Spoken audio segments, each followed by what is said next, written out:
Hello, and welcome to Famicast 180, your Famicast for the latter part of August 2020. I'm your host, Danny Bivens, and today I'm joined by James Charlton. Fa la la la la. Sorry, I thought we were doing like vocal warm-ups. That's Ty, by the way, you just saw. That's not me. This is me. Danny's fucking up the video editing. What do you call it? The direction. Do it live. Yeah. We'll fix it in post. Literally can't do that, but never mind. We cannot. We're also joined by, of course, Ty Sugar. Who? Right. Nobody knows. And our good buddy, the Sega, a.k.a. Scott. Hi. That's all I got. I literally got nothing. Hi, everybody. Hey. Well. That's I just got divorced. Hi. God. Wow. Too soon, man. Too soon. Too soon. Not Weird. Yeah. Well, as many of you out there are perfectly aware of, there was obviously an Indie World video presentation that just happened less than 24 hours ago as of the time of this recording. We're definitely going to be getting into that. James actually already has a Reacts video that he put up earlier today, just mere hours ago. So maybe you've already seen that. If you haven't, you should check it out. But yeah, before we get into that, we're going to go ahead and do the normal stuff, like new business and, well, like new business. So let's just go ahead and get right into it. Is there really anything on this show that could actually be considered normal? I think that's kind of a stretch, don't you? Garbage time coming up later. I can't wait. I'm so excited. It's my favorite. Bring up a good point. Just a regular episode. For new business, Scott, would you mind kicking things off? I don't really have any. No. So I know it's one game. What have I been playing? Oh, well, I just played like 2.5 hours of Killer Instinct and lost about 150 ranked points. That game is stupid and I hate it and I can't wait to play it. Like after we're done here. I picked up the new Dead Cells DLC for PC for $5. The bad seed. I haven't gotten to that part of the DLC yet because I just restarted from scratch instead of continuing my old save that I had started like a year ago. I guess the game's in a lot better state right now. It used to be like the end game was just like pointlessly hard and I don't know. It just we got like really tedious and maybe it still is. I don't know. But I'm having fun with that like in short bursts. Like I play for like 20 or 30 minutes at a time and then I'm done. Yeah, in my World of Warcrack, that's a good one. Addiction continues. Friday flip. Yeah. I don't know. I'm kind of thinking about picking up Mortal Shell. That looks really good. But I have too big of a backlog to play any new games right now, so I'm just sticking with that. Is that the sequel to the original Mortal Kombat? Wouldn't that be something? Yeah. Mortal Shell. Yeah. For those of you who don't know what it is, it just came out today. It's basically Dark Souls made by people that really, really, really like Dark Souls. Okay. So, but it's its own IP. It's a unique thing. So, and I think it's only $40, which is interesting. But anyway, that's all for me for new business. I don't have much to report on, I'm afraid. Wow. Okay. That was pretty short. Yeah. Dark Souls is a good game. Wait, which character do you play in Killer Instinct? I've been playing Orchid is the one I'm using to get through ranked. James, how do you actually say that name? I was going to say, what you Americans pronounce it wrong. It's Orchid. I think you'll find. Weird. It's a weird thing you just said. It's weird. I thought it was Orchard, but whatever. Orchard. Yeah. That could work. Yeah. Yeah. Right. Okay. Well, dude, if that's all you got, I'll go ahead and continue on with the old new business. So I've been playing something that oddly enough, I found it on like a Japanese reseller.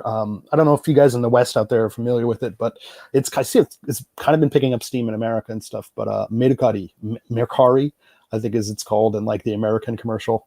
But some sellers have been selling some like North American region games and stuff, N64, GameCube, and stuff like that. And I found one that I was really surprised to see on there because it's usually super expensive on eBay, and it wasn't cheap here either, but I picked it up anyways, and that is actually Skies of Arcadia Legends on the GameCube. Does anybody have any history with this game, or any of you guys ever played it? I've played the Dreamcast one. Is that Okay. I was going to say, is that the only game of that series on the GameCube, or is there another one? What's the Legends subtitle thing? It basically, in the early GameCube days, there were a lot of ports, like Sega ports from Dreamcast games that were, basically left to die on the system. And this is one of those. It's a slightly enhanced Dreamcast port. Yeah, special edition, as it were. Yeah. No, I've never played any game with this series ever. Yeah. Is there even a series, or is there only one game? Dude, I would not call it a series. It is just one game, and then this, so it's definitely not. Oh, okay. A series. It's not the Vesperia or Esteria, all those kind of games. It's nothing to do with that.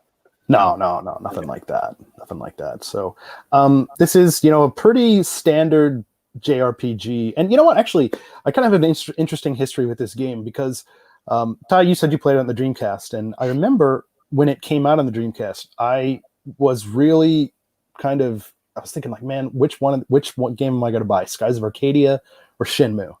Because they both came out around the same time. And, at the time, 20 years ago, I had limited funds. I was in high school. I had like a part-time job, so I had some cash and I had like, no expenses because, high school kid. But yeah, I had to decide between this and Shenmue. I ended up going with Shenmue, and then I never played this game until just like a few days ago. So, yeah.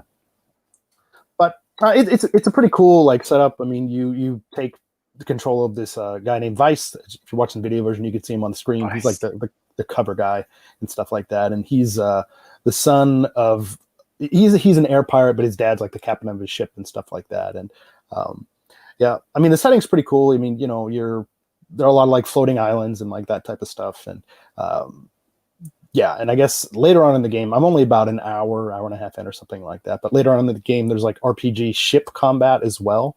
Like you're fighting your big ships versus like other bigger ships and stuff like that. It looks pretty cool in like videos and stuff. But as for right now, it's pretty standard, turn-based RPG type of stuff. I do like on the field, whenever they are fighting, though, the characters are a little bit like more active than what you might see in like a Final Fantasy from around the same time. Because like Final Fantasy, your guys are kind of lined up, and then maybe when you choose your attack, they go over and then they whack the enemy. But like this is kind of on like a full 3D field, and the enemies are kind of like placed in random places, and then your guys, before you even after you choose like who you want to attack and stuff like that, they'll kind of move around, get close to the enemy, and like attack like that. So that's kind of like Grandia. If I played Grandia, I would tell you yes or no, but okay. I have not. If that sounds like Grandia to you, then yes. Yes. So yeah, but that's pretty neat. Like I said, really early on in the game, I don't know why the hell I'm starting another RPG when I'm in the middle of like 4 and have a few more in like the backlog, but yeah. How's Dragon Quest XI going, Danny? I don't want to talk about it, man. I just had to look up Vice's name in Japanese because like that's quite unusual for a Japanese company to choose a character's name with a V at the start. Yeah, but it is actually the same. They actually use the katakana Vice, so I'm sure everyone just calls him Bice. Of course, in Japanese, right? Yeah. Actually, I picked up something interesting as well. Around the same time that I picked up this game. I don't want to say how much I paid for this. It was not cheap. But I'm just kind of adjusting a couple things here. Ronaldinho 64. Yes. Oh, I wish that looks fun. Yeah. No, but I found they have like this Dreamcast series of games called like Badai, and it was a kind of a series of things that kind of failed. Basically, the idea is they're basically selling you essentially demo discs, from what I've actually read, and they had one for Skies of Arcadia. I really need to look more into like what this series actually is, but it's odd because these come in like an actual like a thick DVD style of case, lots of manuals and stuff like that in here, and then dual discs. You could kill a man with that case. Yeah, it's pretty hardcore, and I want to have a Dreamcast. I need to just hook it up and just kind of see a little bit more about this. But yeah, so that's like a project that's going to have to happen well into the future because it's going to take a long time to, play through Skies of Arcadia. But yeah, this Dreamcast Budeye disc thing, this is only like $8, like 850 yen or something like that. So I was like, just buy it, throw it on the shelf. If I don't play it, I feel that bad about it. How did people get a hold of these back in the day? They would have had to buy them at like retailers and stuff like that. Huh. Okay. Yeah, and I think from what I read just briefly about it, there's only like this game and then another game that came out in the series. And actually, Skies of Arcadia is not called Skies of Arcadia in Japan. It is called Eternal Arcadia, as you could kind of see on the package here. Well, I was trying not to get a glare on there, but a tale eternally retold. Right.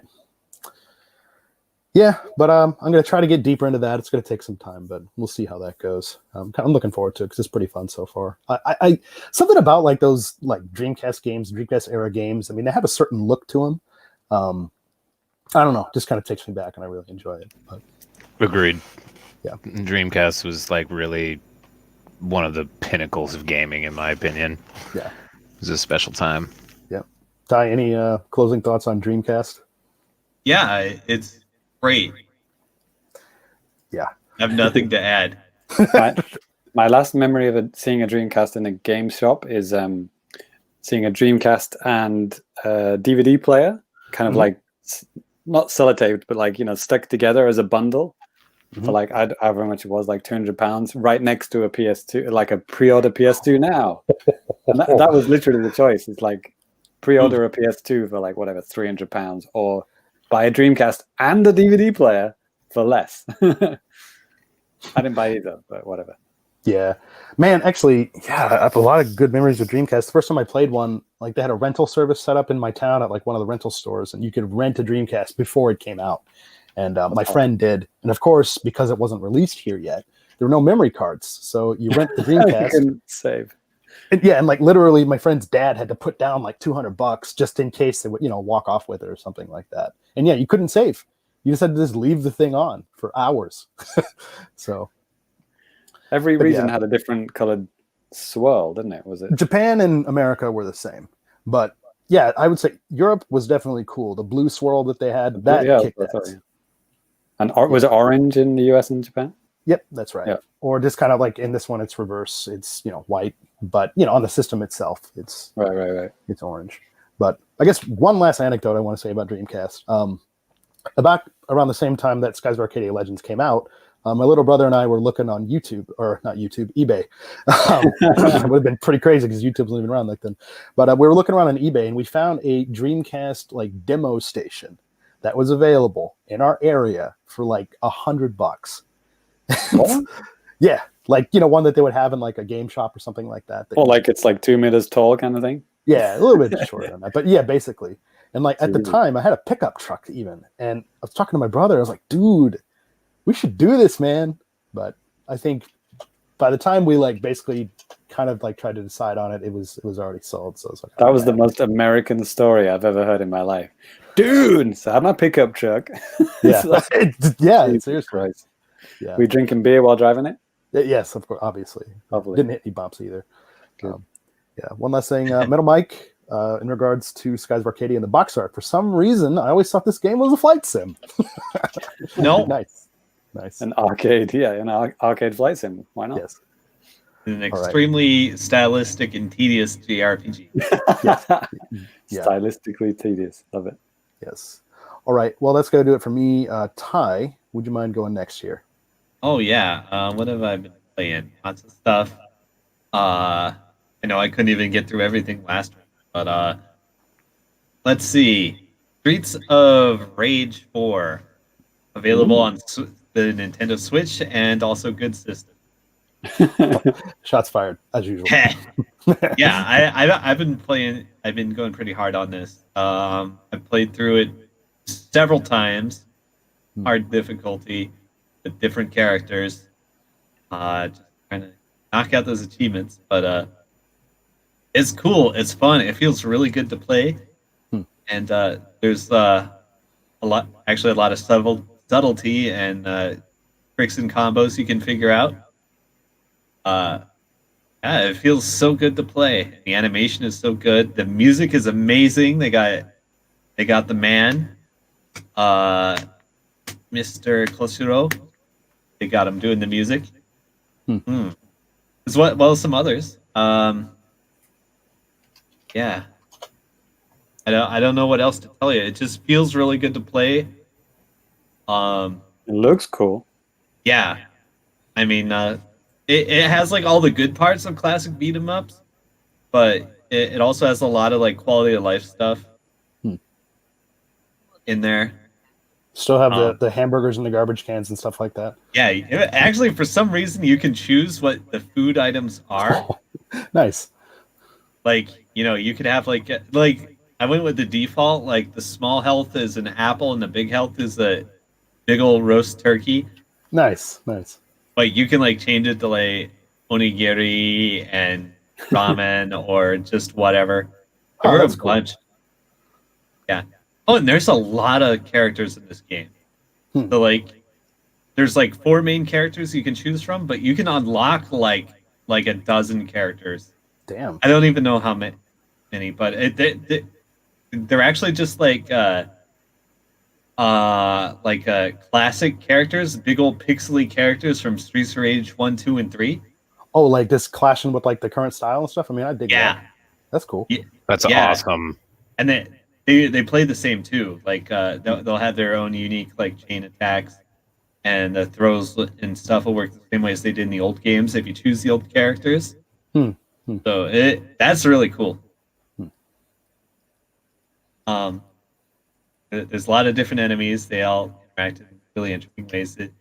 Very, very 90s story. It's really dumb. I love it. Cool. Yeah, check it out. It's peak beat 'em up. I highly recommend love it. Yeah. Are you pretty much playing that by yourself, Ty, or are you like doing online like with randos and stuff? You can set it to randos, but I've just been playing by myself. I'm just trying to knock out like all the achievements by beating it with the different characters and get like S rank on all the stages. So I don't know if there are achievements for playing online with randos. I'll do that, but I'd prefer not to. Sure. Yeah. Okay. I don't need that dead weight. Yeah. People just holding you back. Right. Yeah. Yeah. It is definitely, with beat 'em ups and stuff, it's something that you don't really see too much anymore these days, really. At least nothing that's like notable. You know what I mean? So, actually, there are a few. Like, there's the Capcom beat 'em up bundle came out a little while ago. Yeah, and then I got that. That's like 6 games in one. There's River City Girls, which I actually just bought because it was finally on sale. So I bought that. I haven't gotten around to playing it yet, but no, there are beat 'em ups out there. Yeah, I'm just saying, like, back in the day, it was like a dime a dozen, right? Right. Yeah. Yeah, I remember like a Final Fight. The first one was kind of a big selling point on the Super Nintendo because you had these huge sprites on screen, and at the time it was like hailed as this amazing technical achievement. In Japanese, they're called belt squirrel action, aren't they? Yeah, they must be, because that's what they called that Capcom collection here. Yeah, that's what I thought. Why? Yeah, weird. I never knew about that. It's weird. Yeah, so beat 'em up. Japanese people can't even say beat 'em up, so that's probably why. right. Well, to be fair, most English speakers can't even say belt 'em up or whatever you just said. English speakers, right? Right. Quotation marks. Americans. Okay. What else? I bought Noted Famitsu 40 out of 40 points, the Skyrim Special Edition. Ooh, okay. That was also on sale. Okay. It's actually basically the same game as the original Skyrim with prettier water. Okay. Okay. It's still buggy. It's still buggy as shit and dumb as fuck. Yeah. And I love it all the same. So yeah, I'm just trying to speedrun all the achievements again. And good thing it's not a very long game or anything. yeah, it's just a short little thing. No distractions. You just kind of go through the level. Oh yeah. Fuck. Shit. Yeah, actually, there was like a free weekend like 3 years ago, and I just continued my save file from that, and I had no idea what the fuck I was doing. That's the best feeling. Right? Like Danny, do you have this on Switch or something? I do. Actually, I bought it from course you do. Scott. Oh yeah, huh? That's right. Yeah. Yeah. So I'm like, what stuff have I done? Where am I? Who am I married to? Who are you? How did you get in here? Sorry, It's old lady, better. just give me back my pants. Yeah. Yeah, and it says in I knocked out like all the fucking like faction chain quests, like the thieves and the mages and the companions and the assassins. I did all those fucking quests. I did the whole fucking Dawnguard DLC, and I did all the main quests in like just like the last week. Okay. Yep, got the I take it level that's 50. I take it it's a big deal. Okay. Yeah, it's just a lot of fucking hamster wheel bullshit. Sure.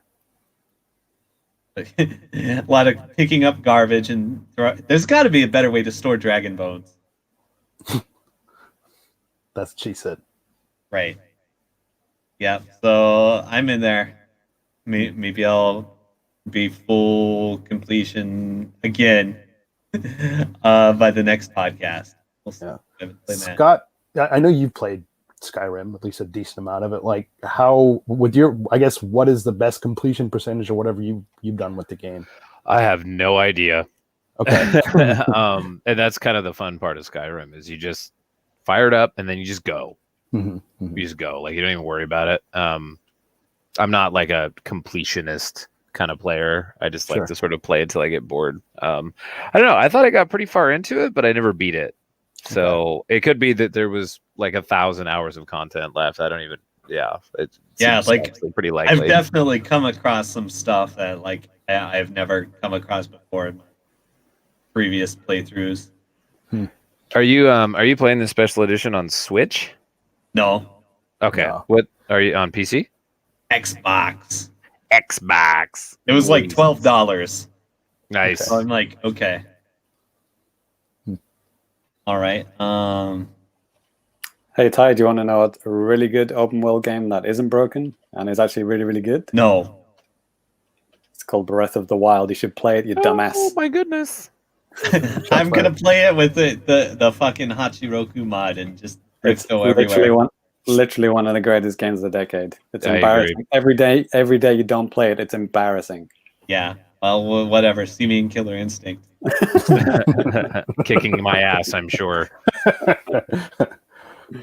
Oh, Ty, are we gonna double team the next game? Yeah, but I want to Oh, you got something. tell you about one more thing. Cool. It's fucking Dead by Daylight as usual. I've never heard of this game. They just neither. they just added crossplay, so you can fucking play me with your Nintendo Switch. Cool. Like, yeah, I think it was like way ahead of schedule somehow. Yeah, because that's how supposed to be that that's supposed to be like the fall. So I mean, Yeah, it's That's not the just like- fall. hey, we got it.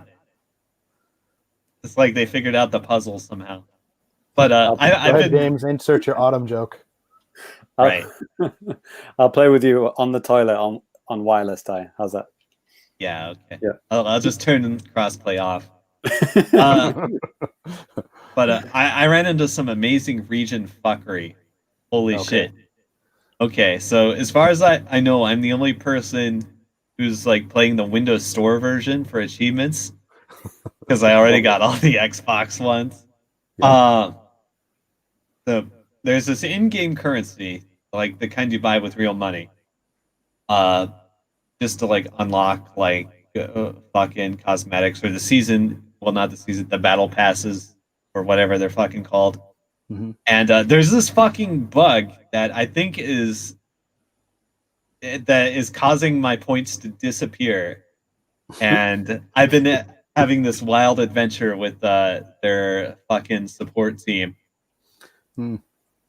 Because, like, okay, this message comes up. It says, due to regulations in Japan, the virtual currencies expire within 6 months. And even though you just bought this currency a week ago, it's expired. And I'm like, oh, hold up. I don't think you carried the one there. Yeah. So I've been going back and forth with the support team, and I don't know if they have any idea what's fucking going on, but I just have to like restore my currency like every week. Wow. And Is it every time you press that big buy button, the currency goes down, Ty? Because I have an explanation for that. no, here's what's happening. I buy the virtual currency. It's theoretically supposed to expire after 6 months, but instead it expires after 6 days. Take it too long, man. Hurry up. Come on. If it was 6 seconds, I might give you, give you the benefit of the doubt here. Come on, 6 days. Get your money spent, man. Come on. No. Well, if you want me to really talk about this at length, okay, you buy the battle pass for $10, and then it actually lets you earn all that currency back if you're fucking playing the game. So it ends up being basically a bunch of free cosmetics, and then you spend that money on something else. So I've been trying to do that, like just save up so I can buy like the last character that I haven't bought yet, and it's not fucking happening because my currency keeps expiring. Rant alert. Yeah. Yo, it's silly as fuck. It's like one of the dumbest things I've ever seen, and I don't know if anybody else has this other problem. Why is this happening to me? Like, I have an American account and I paid for it with an American credit card. Why is it subjecting me to Japanese laws? Yeah, it's weird. I'm above the law. I am the law. I am the law. Yes. Yeah, that's weird, man. Well, definitely keep us posted on that. That's unfortunate. It's silly. I mean, like, I'm pretty sure even the guy that's been handling my ticket thinks so. It's like, what the fuck is happening? Yeah. You're like, hi, Gary. How's it going, man? Yep, it's the usual problem. Yep, same thing. Yeah, pretty much. See you at Christmas. Yeah. By the way, they just announced new characters yesterday. Well, not announced. They actually have them playable in the PC beta, so they'll be in the Switch version and every version in a week or two. Cool. Kind of a big surprise. Cool. So check out those trailers. Get in there. Play the game. We should party up. You can actually form parties. Wow. Cross-platform. Really nice. There's cross-platform friends lists. If it gets cheap enough on the Switch, that's something I'm interested in. Yeah, Seriously. It's really expensive on the Switch. Yeah. Noted shittiest version. Everything is expensive on the Switch. Yeah. They should go free to play, right? It might be. I mean, it's got all the fixins, as we observed with Rocket League, and then surprise, it went free to play. Yeah. Yeah, just keep playing. It'll come true. Yeah, I think it's probably a long-term goal. Yep. I mean, the base game is almost free. It's been like $10 or $15 most of the time, except if you're buying the Switch version, it's like $50. Yeah. But I think that actually has a lot more stuff in it in the base content. Yep. So Ty, talking of Dead by Daylight, yeah, me and Ty played Dead by Daylight Junior. Yeah. Dead by Daylight babies. On the last episode, I think Ty, upon seeing the Obakeidoro pictures, took him like all of 15 seconds to work it out. Like, holy shit, this is Dead by Daylight for kids, and it was bang on the money. Because we did at the time, that was the first time we were ever seeing that game. We didn't know anything about it, and then that was the free-to-play game. Well, what do they call it? It was free for a week. Yeah, Nintendo Game Trials, as they call it. And maybe it was like maybe a few days after the last podcast, and well, you could download it immediately, and then it became free like a few days later. And it is literally Dead by Daylight for kids. I mean, it's just like, you can either choose to be a ghost, a monster, or you can be like little kids running away from the monster. 3 versus 1. Me and Ty did a stream together, so I obviously needed somebody who was good at Dead by Daylight to, show me the ropes and tell me how these games work. And Ty was very useful. He learned me some good techniques, and of course destroyed my ass in this game. It was like, I wonder if Ty's skills will, transfer to this game. And yes, they did. Pretty much 1 for 1, which is pretty amazing. But But it was really, really fun though, because like, you know, as the monster, like they have different kinds of monsters. Like the basic one you start with, you can kind of just go through walls. It's like a little ghosty guy, so you can just like grab the kids, you know, totally surprise them. You can see them, and they can see you. But the ghost has advantage of seeing their footprints, like maybe I don't know how many steps behind them. Let's say like 20 steps behind. Right. So it's basically like hide and seek, isn't it? You're like, you're trying to find the kids and capture them, and then you throw them in this cage in the middle of the arena. Right.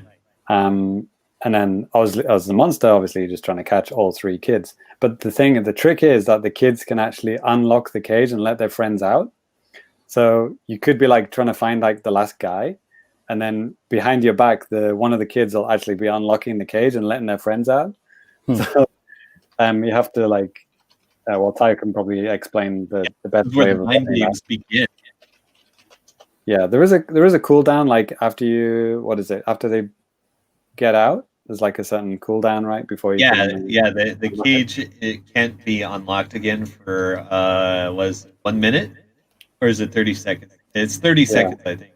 Yeah, something like that. Can only one kid get out at the same time? Like one out at a time, I mean? No, they all come out. Okay. Yeah. So it's like, you know, it's like trying to herd cats. You know, you put the kitten in the basket, and then you turn around and the kitten's got out of the basket, and you grab another kitten. It's just like endless kind of thing if you're not careful, right? Yeah. So you've got to always keep one eye on the cage, and if you see a kid going towards the cage, you've got to make a beeline for that and grab them before they can unlock the cage, right? Or just stand in front of the cage and don't move. Well, that's the thing. If the time runs out, it's basically set up like a Splatoon match. It's like 3-minute matches or something like that. Gotcha. If the time runs out, if only one of the kids hasn't been captured, you lose as the ghost. Oh, okay. Monster. Okay. So you have to have all 3 in the cage, otherwise you lose. Okay. And you know, and the kids win. And yeah, if all of you are captured, then the ghost wins. It's really clever, and you think like, oh, that's really unfair on the ghost. Like it would be really easy to beat him, but there are ways that, you know, techniques that you can do where it's actually not like that, and it's actually really, really well balanced. It's surprisingly well balanced. Like I don't know about that, but okay. Well, the monster that Ty unlocked, the werewolf. So you get like rank points. You know, I saw lots of similarities with like how Splatoon is set up, like with the, you know, C rank, B rank, A rank, and the 3-minute matches, and they've even got like fests, you know, festivals that they do where there's like special stages, and you get like, you know, special like festival points during that time, and like and the stages are on a rotation like every hour, which is straight out of Splatoon, right? So they're trying to make it like really friendly for, you know, Japanese people. Yeah. You know, Splatoon is popular in Japan. Obakeidoro, you know, the police cops and robbers game is popular in Japan, so it's a perfect mashup. It makes a lot of sense in Japan. Yeah, and you know, like I mentioned on the last episode too, this game is available in outside of Japan. It's still the same name. They just didn't have. This was only for like the free demo thing. This was only available in Japan, and it's done now. But yeah, we were playing, me and Ty were playing it in English, completely in English. Mm-hmm. Yeah, full English support, like Spanish support, all sorts of support for that stuff, man. So yeah. And another thing similar to Splatoon is that, well, like Splatoon 1, it's hard to get like you know, like the really annoying thing with Splatoon was like, you know, if you just wanted to pair up with one friend and then play with 2 randos, right? You can't do that. You have to have a full team of 4, or you can't play. Okay. Or well, you could, but you can play 2 versus 4 and get your ass handed to you, right? Sure. Or 3 versus 3 or whatever. But it's the same thing with Obakeidoro. It was like me and Ty could only play with like CPUs. So we had to choose either me and Ty versus a CPU ghost, or like, you know, Ty as the ghost and then me and two CPU kids, you know? Yeah, there's only private matches and individual matchmaking. So you can't do matchmaking as a... Yeah, it feels like that could easily be patched in, because there's like an option for like just like search for other people, but it always brought up an error. But I have a feeling that could easily be patched in, so you could play as like, for example, Ty as the ghost, me as one of the kids, and then we try and matchmake and find 2 other randos to play the other 2 kids, because there's 3 kids that you need, right? But the savior for that problem was that the CPU AI is actually really good, and it kicked mine and Ty's ass quite a few times, which I was quite surprised about. So that was good. It would have been really boring if it was just like, they didn't move or something. But they were good at hiding and they were good at capturing. And when you have a CPU kid on your team, they did actually free you from the cage from time to time. Sometimes they didn't do a very good job. They would like walk right in front of the ghost and get captured. Yeah, I think they were overly aggressive about it. Yeah. But it's really, really exciting. Like as the ghost, like when you've got 2 of the kids in the cage and, the time, it's like a minute left. You've got like a minute to find that last kid. And you're like, circling the cage. You don't want to leave the cage alone because, he's going to unlock those 2 bastards. And then you think you see him and you run over and it's like, oh, that wasn't him. It was like, because there's little ghosts, other little mini ghosts that patrol the stage as well to try to help you out as the ghost. Oh, so okay. the little snitches, little snitchy ghosts, I call them. Snitch ghost. Like as far as I could tell, if you just didn't move for a while, they would snitch on you. So it's the same as the crows in Dead by Daylight. So if you just camp and just don't move, then you're going to get the snitches are going to point you out, and then the main ghost is going to know where you are. Okay. But if you just go between 2 places, I guess, just like if you watch the archive of me and James playing, like there's a match where I troll him and just hide for 2 straight minutes. Right. There's a whole grass, right? Yeah, I just moved like a little bit, like 5 or 10 meters maybe, and I didn't get snitched on. So that was pretty good. That was really good. Yeah. I was editing the footage and I saw Ty do it. I was like, oh, that's where I think I walked straight past him one time and didn't see him. Yeah, like you didn't pay enough attention to the musical cue. Yeah, when you get near as the ghost, when you get near one of the kids, the music picks up tempos like like really, like horror movie, like like you're gonna grab them, and yeah. So either way, right? As the kid, if you hear that music, run. If you're ghost, if you hear that music, that means you're nearby somebody, and you're probably going to find them. And as you upgrade, when you rank up, you can buy like items, like you can buy extra monsters. Like I think Ty, you went full ham on the monster side of things, didn't you? Yeah, I did. I played like all day. One day, I went from like the starting C rank to like A+ rank, I think. Right. In one day, like going ham. I got up to B with the monsters and maybe C+ with the kids by the end of the free week. Right. But the monster that I unlocked was the werewolf, and that thing can literally just jump, like a huge jump over stuff. So it's like he sacrifices the ability to go through walls and stuff. Yeah. In exchange for like long grab range and a high jump. Right. And the most amazing capture animation ever. Right. American football just hikes them into the just eats them into space. Right. That's fun. Oh, and as the kids, I forgot to mention, the kids are not completely defenseless, by the way. Like you can hide, and if you press X, then you kind of crouch and you put your lantern out, so you can't be easily spotted. But the lantern is also like a weapon. Like if you get spotted, and if the monster's close enough, if you hit Y, you can flash your lantern and dazzle the monster, and the monster will be down for like, I don't know, maybe 10, 15 seconds, depending on not that long. But yeah, it's if you play Dead by Daylight, it's like hitting them with a pallet. Okay. Yeah, and then okay.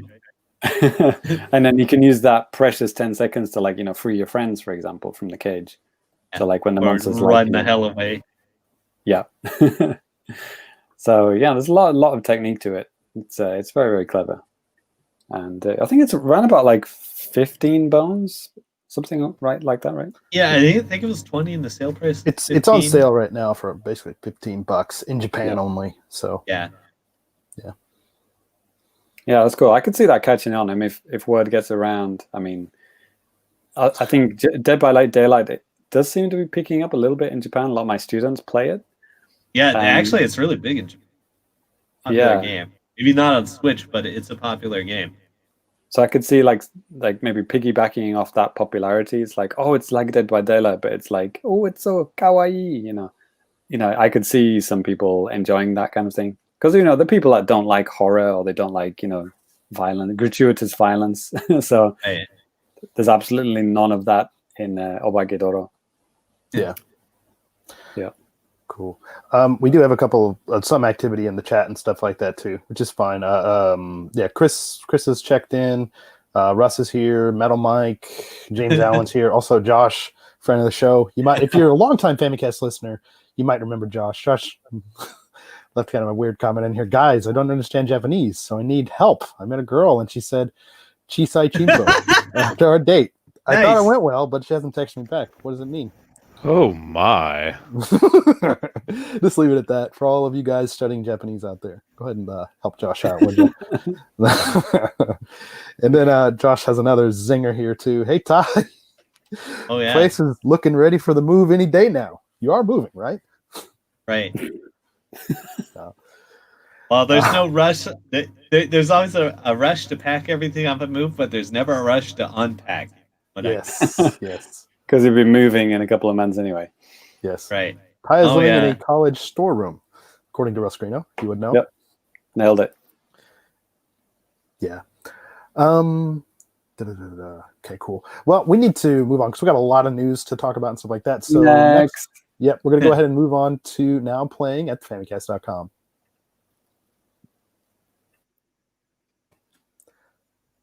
Sorry. Now playing at Famicast.com. As always, got a lot of stuff. .com. Got a lot of stuff going up on the website, a lot of stuff going on right here on our YouTube, stuff that you guys should check out. Just a couple things I want to pimp out for myself here recently. I put up a retro review of none other than the fan favorite, Dance Dance Revolution, Disney Dancing Museum, a retro review of that. Taking a look at actually the controller itself, the packaging of the stuff, and also, of course, the game. So I'd say check it out. It's a pretty cool game. Japan only in 64 DDR. So I mean, it's definitely worth it. I watched that video, Danny. Oh, it's sweet! Great. Hey, it's great. Danny actually shows not just the game, but the box of stuff that comes with it, like the box, the dance pad, all that stuff. 100% genuine. Yes. Check it out.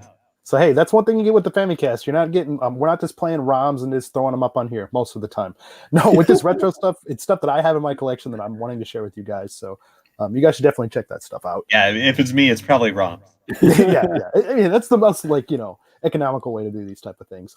Other than that, I do have a retro review going up later this week on something that nobody is interested in, probably. But I try to get some kind of a Japan fix in there as well, and that's a review for Madden Football 64 on the Nintendo 64. Yes, it's an interesting game, and I really think you should check out the video. There's some cool features in the game that you wouldn't expect, and there are some Japan connections, so I think you should check it out. James, what else we got, man? Well, I wanted to start off with the fanfare. We have a new patron. Woo! Woo! It is Modesto Vacarano, which I believe translates to modest cowboy, isn't it? I don't know if that's his real name, but Modesto, welcome. I joined at the $3 tier, level 2, so he gets all the podcasts. So he's probably just registering that new RSS feed and going through 56, 57 odd exclusive episodes. So that's going to take him a good while. Yeah.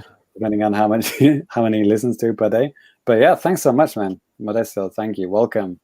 If you need like 150 hours of podcast or something, right? Just give us $3. Exactly. You're welcome. Yeah. It's something to listen to when you grind out 50 fucking Skyrim dungeons. Jesus Christ. There it is. It's a good idea. And he will be getting an extra one, as will all our patrons this month, with the Super Challenge. And friend of the show, Scott the Sega, can't be with us today, but he will be on the Patreon exclusive episode with us. Woo! Yeah, baby. So yeah, tell your friend. So yeah, if you don't know, that's the quiz show podcast where we each make our own individual quizzes. So it's like 4 quizzes, and then we challenge each other and then add up the points. Best out of 486.2 points at the end of it, right? So my quiz for this episode, I'm going to go with Keyword Countdown, which some British folk might know that game. Basically, I give you like a number of hints, and then it's the fastest to guess that game.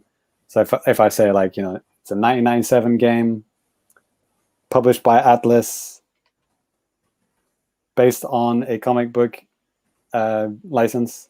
I can name that song in one note. It's complete garbage. Does anyone want to guess? No?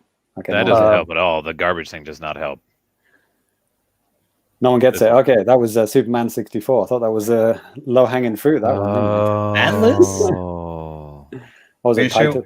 Yeah, Anyway, I think that was Titus. That was just off the cuff. Yeah, I am doing research. Oh, you fucked up. Get a new job.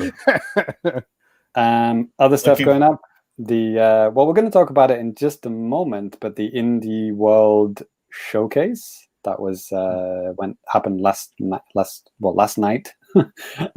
There's a Famicast Reacts with just me. So yeah, if you haven't watched it yet, just watch that, and then it's like watching it with me. Good times. Just it's the same as watching the official stream, but with a sarcastic British dude in your ear. Then we have the Obakeidoro gameplay with me and Ty. The stream with me and Ty. That's like maybe an hour. That kind of rules. Yeah, I was really happy with that, how that turned out. Me and Ty having a lot of fun together, playing hide and seek, and then there's the Pokken stream that was from like last time with me and Balls, and then I think that's about it. So yeah, all of this and more. Other Famicast again. Woo. All right. So next up, James. Hey, JAPANews! And Superman. Hey, by the way, Mark Harrison, he got it. Yeah. I just noticed that. Well, even to be with fair, my mistake, he did answer it late, so I think he cheated. It's not any kind of like latency thing or anything like that. You edited. Yeah.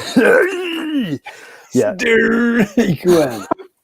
Fitting, I have a baseball shirt on. Hey, by the way, the Lions got an inside the park home run today. I'm sure most of you guys wanted to know.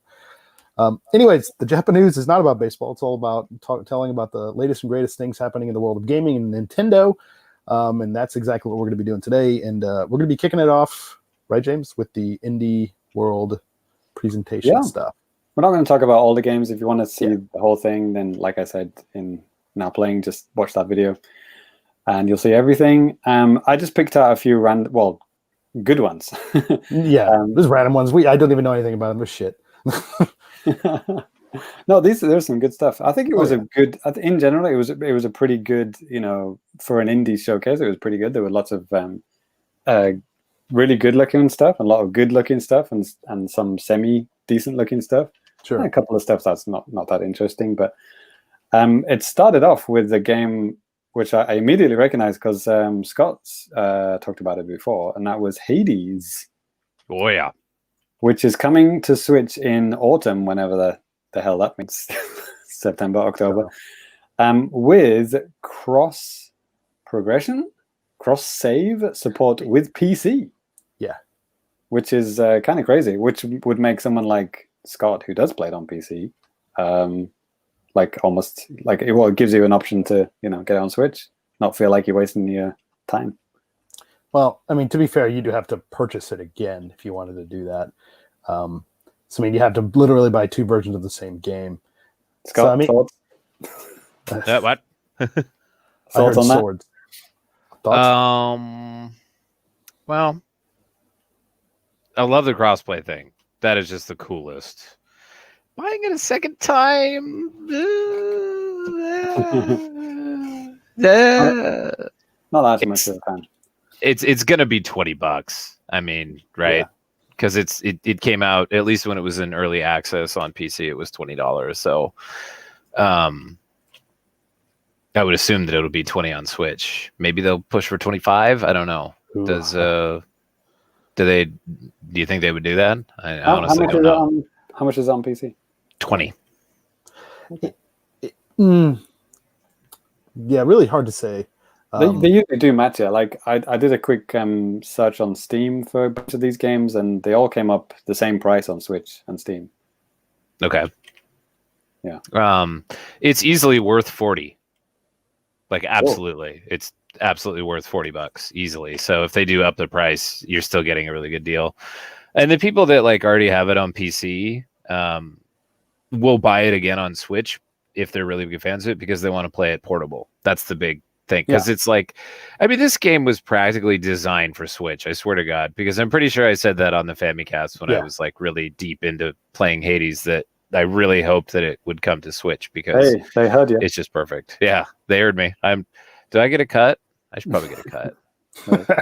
Yeah.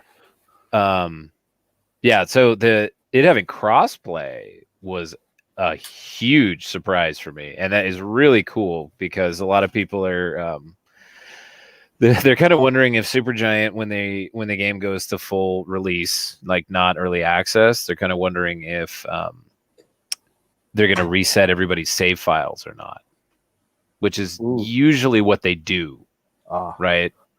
Usually what most game companies do when games come out of early access. Because some people, like I was reading about on Reddit, some people have like hundreds of hours in the game already, and they might not want to restart it. So, and then, and then like, so if people are starting up for the first time and they, want to do crossplay too, they want to be able to have everything connected and, so that's a really nice perk. It's pretty cool. I'm excited. Just as a kind of aside, I have a friend back home, and he's a massive PC gamer. He doesn't usually buy consoles, and he was kind of interested in getting a Switch because he noticed that like a lot of games that are on Steam are also on Switch. And I mentioned to him that there are a bunch of games that have like cross save, cross progression PC and Switch.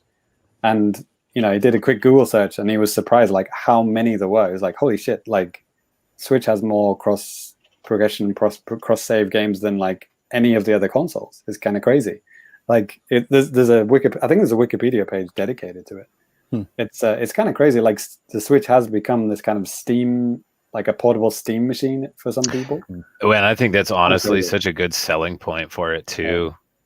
I mean, Nintendo never come out and say it, but like pretty much like the Switch just cherry pick all of the best, indie games or like the best stuff on Steam and put it on there. With some, I don't know if cherry picking is the word I would choose. And then there's stuff that they save for my special garbage segment. Right, we literally have a segment called like garbage bag. Yeah, exactly. But, not that there's anything wrong with that. I love garbage. Yeah.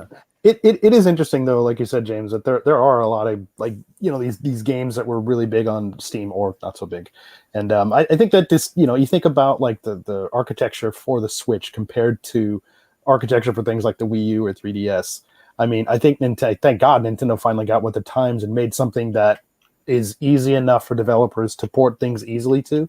Not to say like that their older hardware was bad just for that reason alone, because if people wanted to port things, they could, but it'd just take a hell of a lot more work. I mean, in this day and age, you definitely need to have something like that. Be more flexible. Pretty much all the engines or the middleware stuff is on Switch, like Unreal 4 and like that thing. Oh man, what was that game that Danny? That farming simulator game that you bought and never played, but that Stardew Valley. There was something about that game, like the engine that was made in. Like was a little bit like off the beaten track. Like it was something that was never on Nintendo platforms, so that's why it didn't come to Wii U until like really late, or if at all. I don't think it came to Wii U.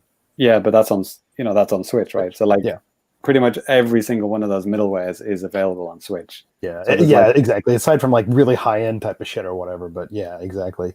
Or even high end stuff, because like Unreal Engine 4 is scalable. That's well, I mean, then there's some things that they don't do, right? Like, I can't think of anything off the top of my head, but CryEngine works on Switch, like pretty much. Yeah, Crisis is on there. I mean, it doesn't look that good, but it works. Runs on the Switch, baby. I was amazed to see that. I was like, "Are you serious? What? Why?" Yeah. I mean, it's cool. I mean, it's awesome. I mean, power Runs on to the you. Switch. No, it's But powerful. seriously, why? Yeah. Exactly. So yeah, if you want to play these games portably, I mean, you could get a laptop, a gaming laptop, and play it portably. Or you could just buy a Switch and play a downgraded version of it. Yep.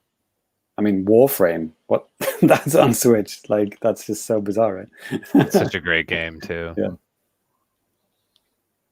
Cool. So, so back to the indie showcase. Yes. So Hypnospace Outlaw comes out next week. That's the game that looks like Windows 3.0. Isn't it Windows 98 because it's taking place in like 1999? Maybe. It's like basically you're playing like a game that's like using the internet from the 90s.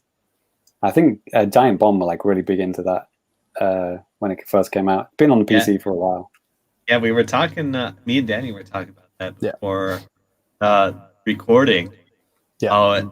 I said one of my friends who's like really familiar with my insanely online irony poisoned lifestyle said this game is perfect for you because like you play as the thought police on GeoCities in the 90s. Yeah, exactly. Oh, GeoCities. That sounds really perfect. Yeah, I honestly thought Ty was one of the lead writers in that game. It's pretty crazy. Yeah, it's $15 on Switch, $20 on Steam because they got a sale on right now. So, and then Spiritfarer, which I think looks really amazing. They describe it as a cozy management game about dying. Yeah, it's like you're making people's dream. It's like what's that Foundation where they make people's dreams come true before they die? It's kind of like that. Make-A-Wish Foundation. Yeah, that's the one. Yeah. But it's like you're kind of like setting up your own like little shops on this boat that's like ferrying people to their demise. But trying to make sure they're having a good time or whatever. It's like side view, but like really beautiful artwork, and then tiny towers type of deal. It's kind of like the vibes I got, but obviously it looks better than that. Yeah, it looks super beautiful. And the other one, which is a shame, this one's coming out next year, but Garden Story, which is like a really nice, cute-looking adventure game. It reminds me of Reverie, which I don't know if you guys remember. It's like a little RPG adventure game, Zelda game based in New Zealand. I really liked it. It really reminded me of that. Almost like a Minish Cap, because you're like playing as like little people, like playing near the ground, like in the grass. But that's not coming to next year, which is a shame. I noticed a lot of games are either coming out this week or next year. Yeah. And there was nothing in between. That was really weird. Yeah, I made a joke of that in my little Reacts video. Subnautica and Subnautica Below Zero are coming to Switch next year. God, that's going to be... Subnautica is going to be the new meme joke like Skyrim was. Like, I just put Skyrim on my TI-83. Like, that thing is on that game is on every system. Really? I had never heard of it. I just thought like, somebody's making a No Man's Sky underwater. Yep. That's pretty much like a long time ago, dude. Get with it. It's me, so yeah. Oh, that wasn't last year? Was that 2 years ago? It sounds about right. I don't know. Okay. I drink a lot. The next one is already out and it looks amazing. It's called Raji, an Ancient Epic, and they had a lady from India. This game is made in India, and they had a lady introducing this game, and it looks amazing. It's like it's all based on like Indian, mythology and religious kind of based on their gods and everything. Yeah. But it just looks amazing, really gorgeous, and it's like a adventure game with like you kind of hack and slash combos and stuff, solving puzzles. It reminds me a lot of other indie kind of adventure games, but just the art style and like how much color they have and everything, it just kind of made it really stand out. That's $22.49 right now, though. That's so that's it. It's a fairly sizable game. I saw Don Nintendon, friend of the show. He was talking. He's playing it right now. Yeah, and he seems to be enjoying it. Russ said he tried out Subnautica on Xbox One. Did not like it. Brilliant. A Short Hike, which I didn't know this has been out for a while on Steam. It looks like a demake to me because it's like really little pixelated game, but it's in 3D. Yeah. For me, it looks like, like a DS game. Have you ever played a DS game? Like a 3D DS game? Not 3DS, DS. DS. Yes. Exactly. Like I think I read you tweeted or something about that. I was thinking like, yes, this is like playing like those Zelda games like on the DS where they look great, I mean, for the time. But I mean, you're like, okay, well, it's a DS. So it's kind of like a portable 60, somewhere between a 64 and like a Dreamcast or something. It's called A Short Hike, and it's I think it lasts like 2 or 3 hours. Nice little short adventure game. That's $7, $7.19 right now. I think doing a little sale for the launch. I might pick that one up. That looks really cute. It does, and it's supposed to not be too long. Unless you literally just said that. Sorry, I was reading a comment. The next one, I only chose this for Danny because it's called Card Shark, and it's this beautiful, like, I don't know, hand drawn or kind of like painted look to it. Yeah. So it's like you're playing the role of a guy playing cards, but you're basically learning how to cheat. Yeah. So you win by cheating. And I thought, Danny might like that. If you cheat, you win. Yes. So James Allen's actually teaches you how to cheat. Yeah. Yeah. James Allen's looking forward to that. And I think the cool thing about this game too, I like the setting because it's in like 18th century France. France, right? So 18th century, 19th century. I don't remember what they said, but so you like anyways, curling up the corners of the cards and stuff like that, and trying to like hide cards under other stuff. But if you get caught, you might get shot by your yeah. Which is pretty cool. Metal Mike also had a comment about Raji. Beautiful game. Wonder if India has some more untapped indie studios. Yeah, it's pretty cool. It's weird to think that you've never seen a game from India before, but when you think about it, it's like, yeah, I don't think I do, but yeah, there you go. Yeah. So Card Shark, that's for you, Danny. That's coming out next year, though. Yeah. Like I said, I think this week or next year, nothing in between. And then Manifold Garden, which looks like The Gardens Between, another indie puzzle game with the word garden in, but it's actually nothing to do with that. But it is in that vein, in like a kind of mind-bending, time-bending kind of puzzle game, where it almost looks like a game that would be better in VR. You're kind of looking around and trying to like manipulate what you're looking at, what becomes like what you can stand on. There's been a few indie games like that where you're kind of moving your perspective, but then it's like one of those infinite loop kind of pictures where you look at it and it's like a guy going behind a pole and it's like it's never ending. It's like one of those kind of really fucks with your head kind of things, but it looks amazing. And that's $18. It's out right now. Yeah, friend of the show, Sarin McNulty, I think, is involved in the production of that game in some way or another. I'm not sure how, but okay. Well, yeah, I didn't know that, so I wasn't saying it. We're not being paid. We're taking our money hat right now. And then the last one, I just wanted to mention briefly, Haven, which I was told in our Discord that was on the Xbox. What was it, Ty? Like they did like 20 demos of like new games or something for free. Oh, the fucking the thing summer herf. That thing. So it was one of those, and I played it at TGS last year, on like a PC development kit kind of thing, and I talked to the producer at the time, and he said like they would like to bring it to Switch, but at the time it was kind of like it was kind of up in the air. And there it is. It's right there. There's a trailer for it. And it's coming to Switch. Yay. This year. They haven't said when, but like between now and the end of the year, it's coming to Switch. It's the game where it's like an open world adventure game, but like you're playing as a couple. So like you have your special time with your special lady friend in your spaceship, and then you go out together and you explore the world and you find stuff, and then you come back and you chat to your lady space wife, and Was she your special lady or your special lady friend? Special lady friend, space wife. It's all the same person. I don't think he gets it. So yeah, that looks pretty cool. Cool. Yeah, and there's a whole bunch of other stuff, but yeah, watch the Reacts video for the rest of it. Sure. Yeah, a couple Metal Mike and Mark Harrison both say Short Hike looks pretty cool. Basically, it looks cool.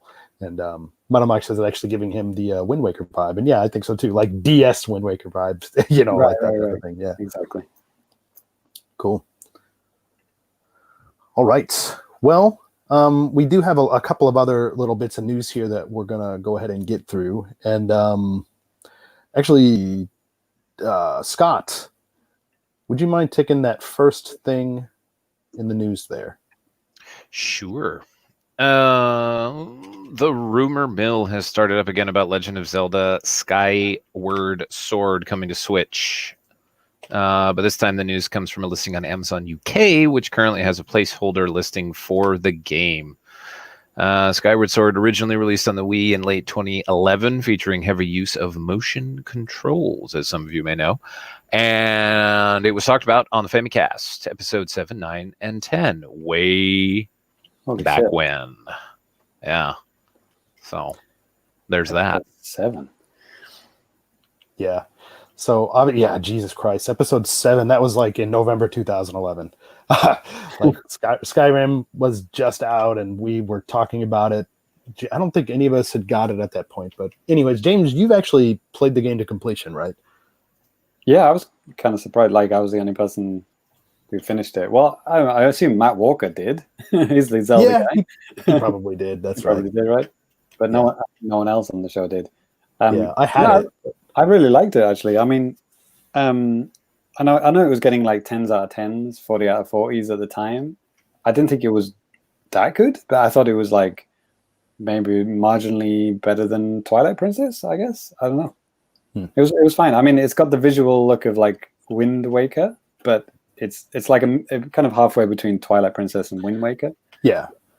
Because they did Wind Waker, and then all the Americans complained like, wah. Yeah. And then they did Twilight Princess to say sorry, and then this was kind of like somewhere in the middle.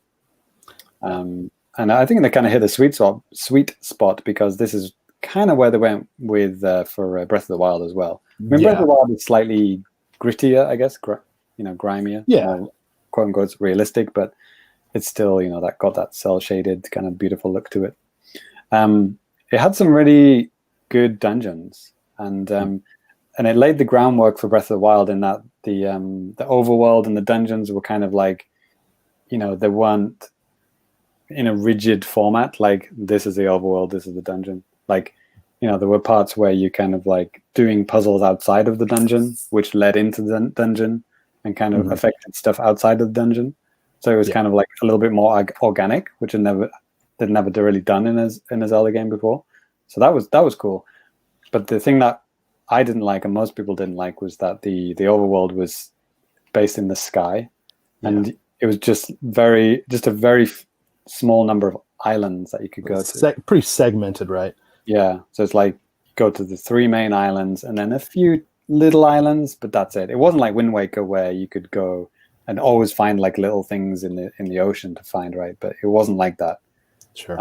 You're flying around on your bird, which was cool. Again, that was cool.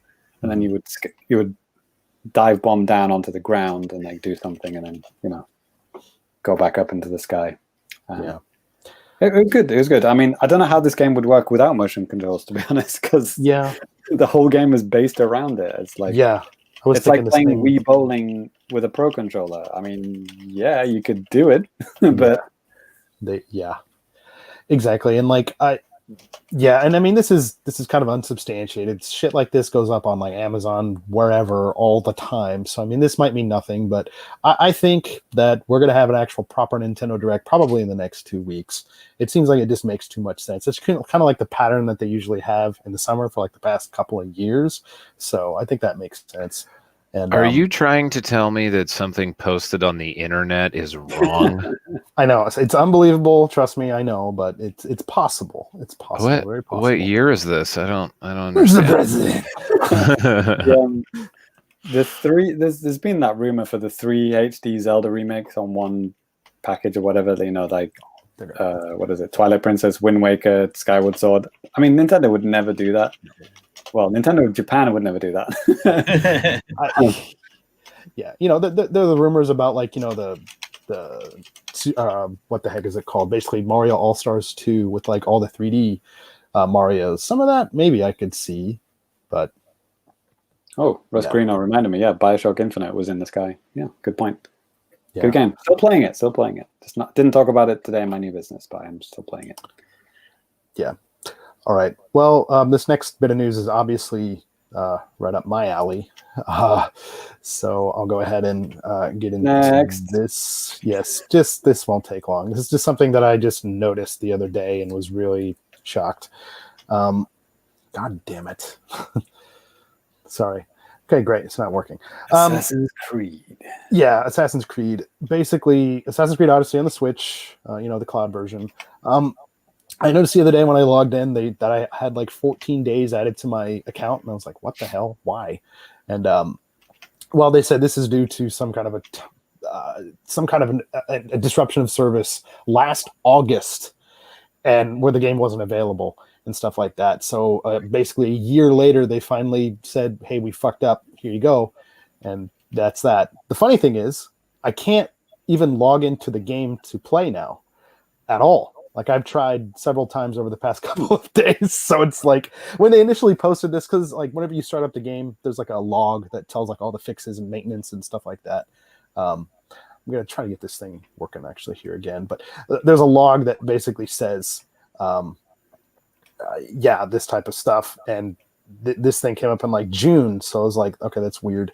But anyways, yeah. So this is like talking about that. And yeah, I just find it weird that I can't play this game right now, even though I just wanted to kind of give it a go. But what are you going to do? So Next. yes. Next. What do we got next? Ty, you want to take this next story about Metroid? Metroid Prime 4 is probably still years off, but we've gotten more of a confirmation about that in a way, I guess. Retro Studios took to Twitter over the weekend, August 15th. My birthday, by the way. Happy birthday. Thank you. Happy birthday. And anyway, they posted, we're looking for a lead producer to join us on our journey to develop Metroid Prime 4. Oh dear. I think my response was, well, yeah, that sounds like a game that's almost finished developing. Right? Oh, We need a yeah. lead producer. Real smooth development process. I'm sure of it. Yeah, this game has been a freaking mess, man. Starting off with Bandai Namco, and then to basically say Nintendo basically pulling the plug on that and say, yep, sorry, boys, this ain't working. And then going back to Retro, where they probably should have started out with in the first place. And yeah, This is why with COVID and stuff like that, a lot of things have probably been disrupted. But yeah, holy crap. This is why I didn't feel bad during the Giga Leak, because we're never going to be able to see that first version of Metroid Prime 4. Oh yeah. Unless- Who knows what it even was, if anything? I mean, it could have just been assets. Dude, it was in development for like 3.5 years. Was it that long? Yeah, it was like Wii U, man. And then it was like first or second year of Switch, and they canceled it and restarted it. I mean, Well, we're gonna have to we wait just- for Giga Leak 2 before we find out what the hell that game was. All you got to do is just wait until they release a Wii U Classic, and they'll release that version of Metroid Prime 4, There it is. just like they did with Yeah. Star Fox 2.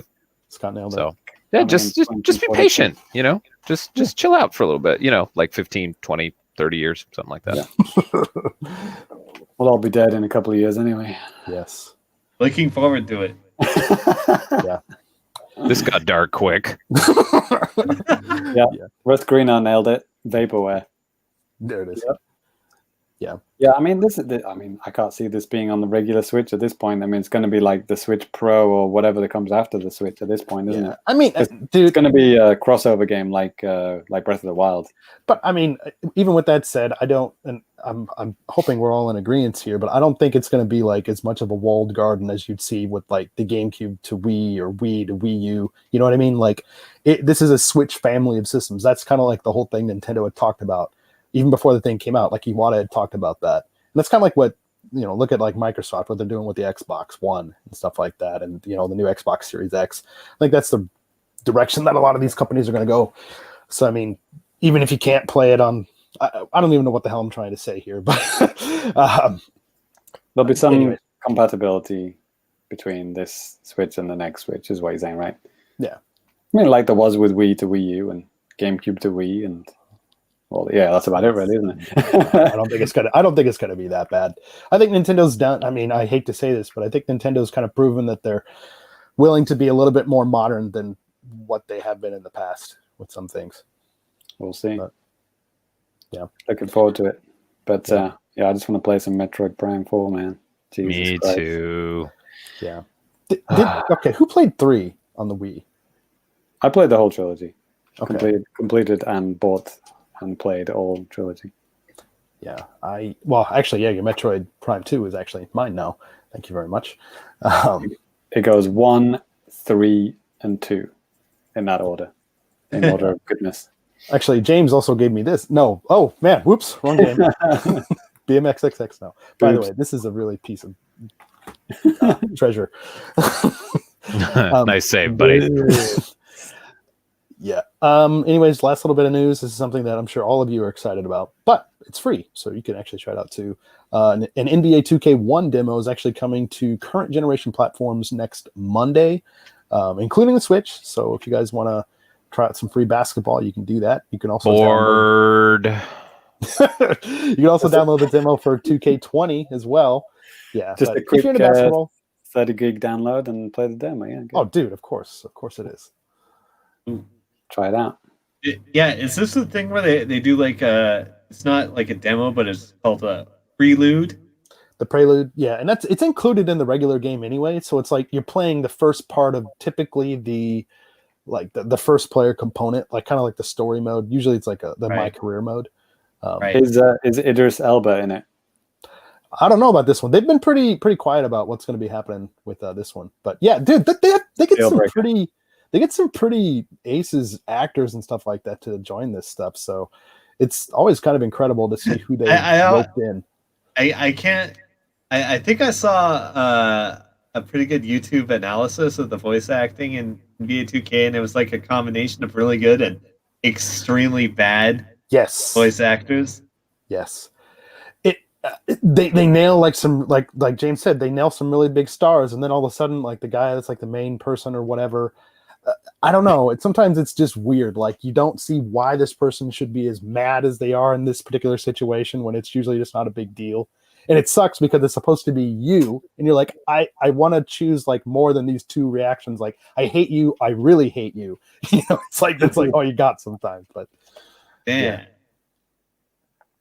Anyway. I'm canceling this basketball game. Yes.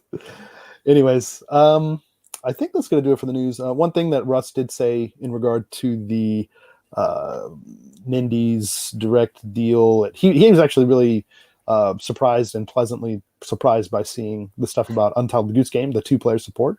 So that's kind of cool. Yes, right. We forgot about that bit. Yeah. Yeah. And yeah. It's nice comments going on in the chat and stuff.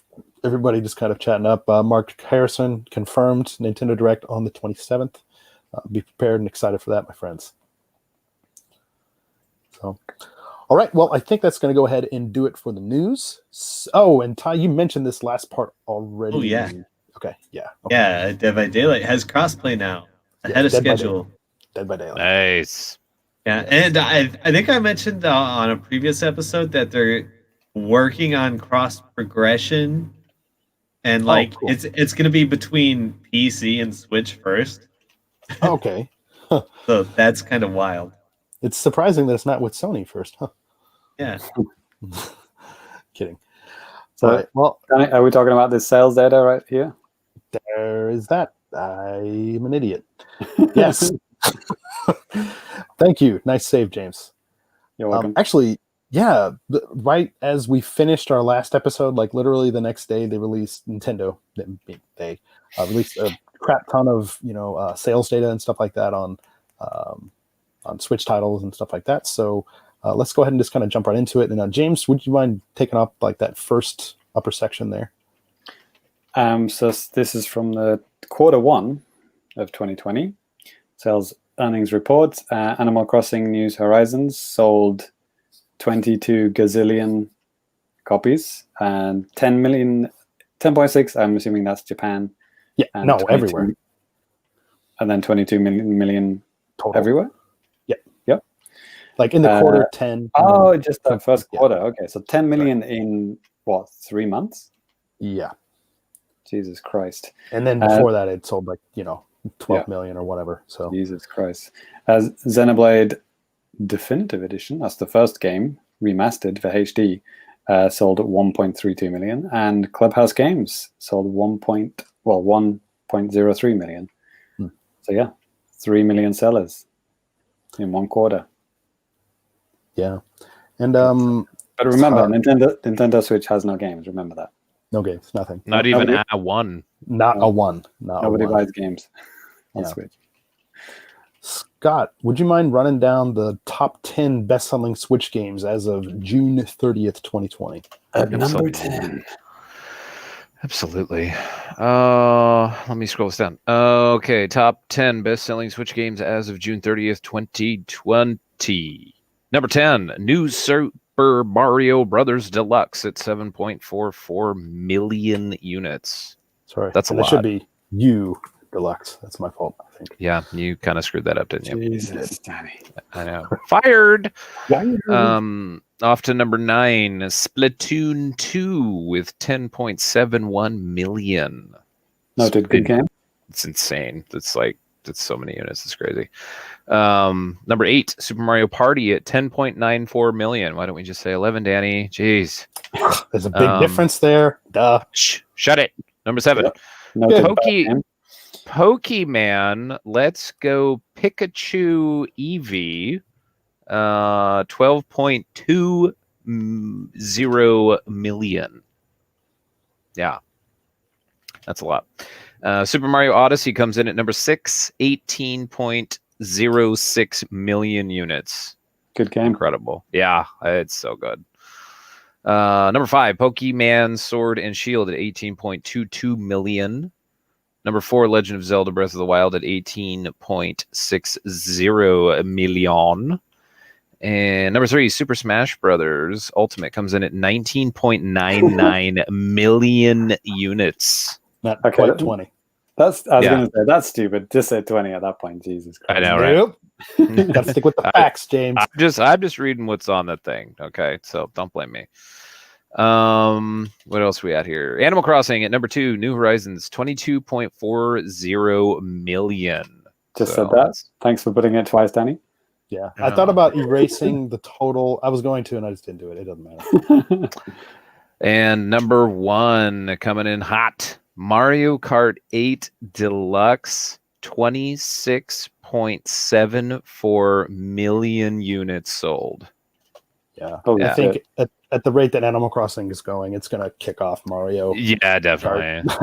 Yeah. Okay, I just want to say something here. So, look at this top 10 of Nintendo games, right? I mean, these are all first-party games, right? Yeah, but they only talk about the first-party games. But look at it though. Like, okay, Mario Kart 8 Deluxe, 26.71 million. That's the number 1 game, right? The 10th game, the last one, is still 7 million, right? Yeah. And I thought, wait a minute. So PS4 is at the top, right? PS4 is like, what, 80 million sold, right? Xbox, not so much. Like, so how many, what do you think the best-selling PS4 game sold? And the best-selling Xbox game sold? Like third-party stuff. Yeah, you're right. Exactly. So actually, no, for PS4, it is actually a first-party game. Uncharted, right? Uncharted 4? That sold 16 million. That's the best-selling PS4 game. That is not even if that was on Nintendo, that wouldn't even be at number 6. That would be at number 7. And Xbox, I mean, you can just divide that by 8, right? I think like maybe the best-selling Xbox game was like maybe it wasn't Halo. Halo was like way down there, but like I think number 1. It was not maybe GTA. I think GTA was up there. Yeah, it was like something like 7 million. It's like the best-selling Xbox game is GTA 5, and it didn't even sell nowhere near what the Nintendo games sell. And these are all like first-party games, right? So like third-party games sell better on the other consoles, right? So the money's not going to the platform holders. And then this one is like every single one of the games is a Nintendo game, and it's just ridiculous. Like, how many more games are sold on Nintendo consoles? And Well, all of the money is going to Nintendo. It's I think what you can say, I mean, with people that buy Nintendo systems, I think there's a little bit more brand loyalty with that because they're not buying the system right. for third-party stuff. They're buying it specifically for Nintendo stuff. Third-party stuff on a Nintendo system is just kind of like icing on the cake if it's something that you like. Whereas something like, obviously PS3, Xbox, I mean, sure, you have a lot of people that buy those for the exclusives, but I think you have more people that buy them for just the Maddens and the FIFAs and, occasionally Grand Theft Auto, Red Dead Redemption. Exactly. Yeah. So they're just like fighting it over amongst themselves about, the same games. And it's like, meanwhile, Nintendo's over here just selling, literally like 150 times the amount of games, completely different games, but, cute games, but, same thing. It's weird. Yeah. Insane. I just never really clicked on until I saw this top 10. Just like, it's crazy. It's it is interesting to see that. And I saw your tweet about that earlier too. So it's like, this is where you're going with this. Yeah. But cool. Right. And Ty, would you mind reading off that last little bit there about the Switch hardware sales? Switch hardware sales as of June 30th, 61.44 million units. Yep. Yes, this was caught up with the Famicom. Fantastic. Oh yeah, I think it's just past it, hasn't it? It just passed the NES. Yeah, by now. It's just maybe by like today, yes. But people were keeping track of that, and I think somebody announced it on Twitter. It's like, now it's past the NES. It's like just inched over. Sure. So what's the next one? The next one to beat is the Wii, right? Yeah, and that's like 100 million. Yeah, I can see that. Yeah, it throw like handhelds in there too. 3DS is like 70 million or something like that. 65. I don't remember which one, but yeah, it's inching its way up there. Yeah, when it's all said and done, who knows where the Switch is going to land? But okie dokie. Well, now I think that's actually going to do it for the news. So, James, do you hear that? Yeah, I can hear something. There's something just backing into the studio here. Backing up. Do you feel it? Storm is coming, brother. It's garbage time, of course. Yes. You've been waiting for it. I know Scott has. So I think we've been neglecting the true principles of the garbage bag, which, in case you didn't know, it's where I, delve the very depths of the eShop to find the biggest bargains and the most delicious of garbage for the smallest price possible. And what I have done it until maybe the last few episodes is always trying to get $1 worth of games. So it adds up to no more than $1. And we haven't done that for quite a while. So I want to do that. I want to get us back on track. And we're going back to the original source, the original purpose of the garbage bag. So here we are. We're right at the bottom of the eShop. And we're in the 9 cents range. Okay. So this is a game that used to be $1. It's now 9 cents. It's called Hang the Kings. Gruesome. Ty's getting excited. He's like, ooh, who we're hanging. But I believe this is kings in the sense of chess. So it's a puzzle game based on chess. I think it is very stylish chess pieces here. They don't look like regular pieces, but it's basically like 100 chess puzzles that you just have to work out. Just take the pieces, move on to the next stage. So if you're good at chess, or if you like puzzle games, or if you know the rules of chess, at least might be fun. And it's nice. The rules. I'm not any good though. Yeah. Well, Danny, time to learn. Get yourself some learning done. Oh, it's a pretty 9 pennies there, my friend. Yeah. Well, yeah. It's we're back to the bottom here. Okay, you don't like that one. Then move on to the next one. Maddening Euphoria, which is 25 cents. Almost sounds like John Madden. Yeah, it looks like John Wick there as well. Right? So this is a unique, challenging arcade game with a randomly generated level design, where you control a brother and sister duet Check it out. Ever feel like you're going around in circles? So it's a randomly. Well, I didn't realize it was randomly generated, but now that makes a lot of sense. But you're kind of going around. Yeah, you could easily feel sick playing this game. It's been generated on the fly, right? Yeah. But I like how it just kind of like magically appears. Yeah, it looks so like you're this little guy and you're running around literally like an endless circular maze or like all these designs and stuff like that. I would throw up in the first minute of this. I'm not gonna lie. All right, I'm all about those non-Euclidean video games. Let's go. It's Mario Galaxy, but in 2D, right? Yes. and there's just a llama just appeared. Yeah. Euphoria. Is that part of the trailer or part of the game? Yes. Yeah. It's 25 cents. So yeah, come on, we're doing pretty well. We're on 30. What is it? 34 cents. Next one is Dead Dungeon, which to me looks very Meat Boy-esque. Yeah, it does, doesn't it? I'm up for store brand Meat Boy. Let's go. Store brand Meat Boy. Yeah, this is Meat Boy. Holy shit! Check it out. Look at the little guy on the right. His little red. It is like it's literally Meat Boy. Yeah. Yes, imitation. Yeah. You know, when I was in elementary school, people that had imitation Jordans, like they got made fun of. They also called them buddies. I don't even know why, but nice. Dude's got some buddies on. That was me. Sorry. Oh, that was literally you. Okay. Yeah. Yep. Store brand Meat Boy. There it is. How much was it? I forgot. Was it? Was it 34 or something weird like that? 29. There we go. 29. Okay. So up to 34 plus 29. So it's that, Danny? Get my calculator here. 63 cents, isn't it? 60. Well, we're still doing all right. This Animal Rivals. This looks like right up Ty's alley. Nintendo Switch edition. Holy shit! It's like you play. It's not Smash Brothers. It's what do you call it? Power Stone with animals. Oh, okay. Isn't it? Go on. I mean, look at that. That's just that's a beautiful thumbnail, right? Well, I'm not sleeping tonight. Thank you. Yeah, well, James Allen has a comment about this game. He says it looks like the intro to a James Bond movie. I'm pretty sure this is the one he was talking about. It's not. No. It's not. He wasn't talking about this one. Right.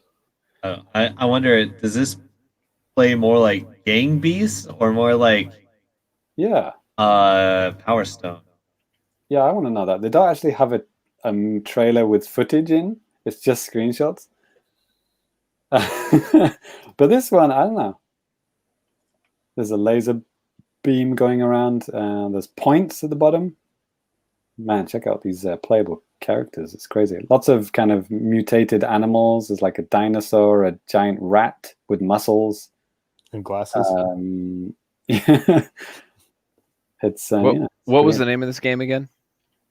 You don't remember the name of this game, Scott? Yep. It was called Animal Rivals, Nintendo Switch edition, of course. Rivals Switch edition. Thank you.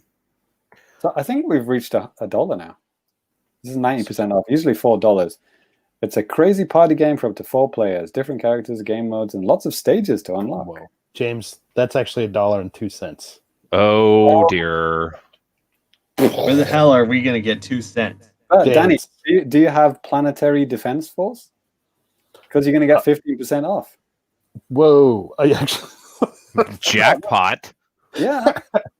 So if you have, then that's under $1. So in your face. Yeah. Who doesn't? Who doesn't have? Right. I mean, good point. Good point. Planetary Defense Force, PDF, as I call it. Yeah. Classic. So yeah, we're up to $1. So yeah, I just wanted to get the regular garbage bag out the way because I also asked for some requests. I asked you guys and I asked our patrons, like, what would you like to see out of the garbage bag? So I got a few requests, like an action RPG. Danny asked for, like a sports game and blood. and Ty asked for full-on hardcore pornography. So I tried my best Nice. to find games. So you can either buy all those games I just mentioned for exactly $1, or you can buy one of these following games for $1. So remember, you can't buy all of these. You're going to have to choose. So the first one, I found this one. This is well, I guess this would come under the action RPG, which I believe Lemonade requested. And this one's called Grave Keeper.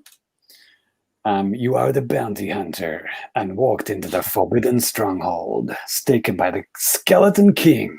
Oh, that sounds badass. That sounds metal as fuck. Ty gets it. So yeah, I guess it's a simple Store brand Diablo. Store brand Diablo. There you go. Mm-hmm. Mm-hmm. From Ultimate Games, I believe they've come up in the garbage bag before. Of course. Now this is like there's like a pre-rendered cutscene, but they've used the in-game engine, which ruins the whole point of using a pre-rendered intro. Because it looks just as good, in quotation marks, as the game. Ultimate Games. That's what Rare used to be called. Yeah, Ultimate Play the Game. This is definitely not that. Do they know about this? Not yet. Well, yeah. This looks like a dual-stick shooter more than an RPG, doesn't it? Yeah. I mean, it's kill enemies. I get maybe you're leveling Looks like up. a dual stick action RPG. Yeah, it's a guy firing crossbows and he's hammering people, and there's ghosts following him. Oh, yeah, I mean, this is store brand cute Diablo. It honestly doesn't look that bad. Yeah, not too bad. I mean, it was probably programmed by 2 or 3 guys. They're still at university, but it's fine. Right. Gravekeeper. And that was it 99 cents? I think it was under $1. Yeah, yeah, it was 99 $99. cents. It used to be $10. So yeah, Lemonade, get on that. And this one is a bit cheating because it's $1.04. So I thought Ty might like this one, but Where the hell am I going to get 4 cents? I was going to say, Ty, you might have to look down the back of your sofa or something like that for those extra 4 cents. But this one, what was it called? Final Light, The Prison. Okay. So Ty's all about liberating people from prison, right? Sure. Governments and institutions manipulated by very powerful men who created perverse constructions for their service under the Go on. So yeah, it's violent, it's gory, it's about smashing your way through a prison. Let's check it out. Some nice screenshots here. Reminds me of my 20s. Final Light, The Prison. Okay. I wonder if there's other Final Light games. Building secret prisons for the government's benefits without apostrophe. Creating a great conspiracy. From the creators of Chronos Twins. Chronos Twins, I've heard of that. Really?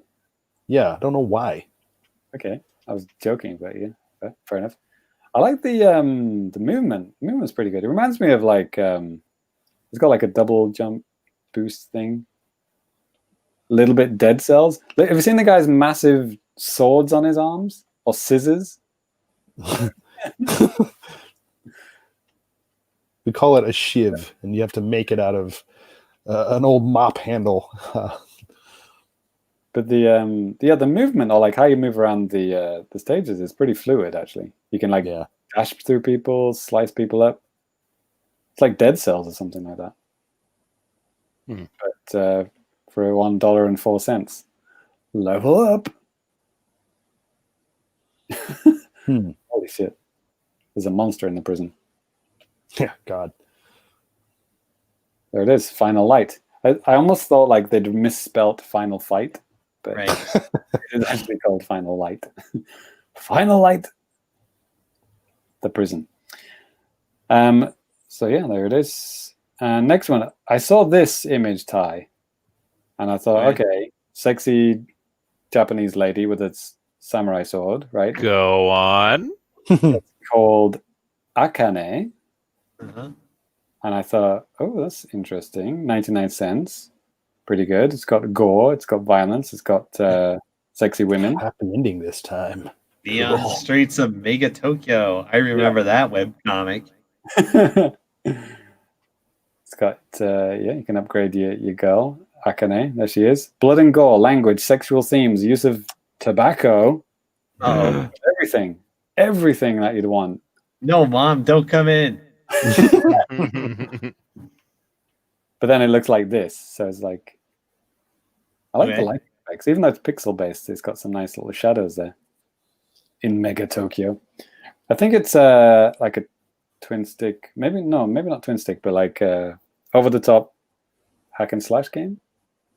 I've seen the trailer for this actually. I was doing like a big look through of video games that were out on multiple platforms in the cyberpunk genre, and this one came up a couple of times actually.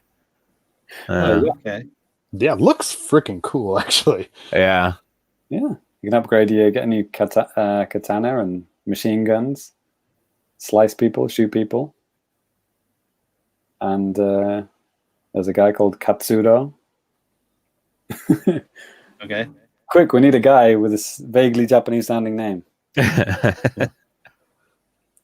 That happens like every single time I talk to my wife about the Ninja Turtles. She's like, Oroko Saki, that is no one's name ever.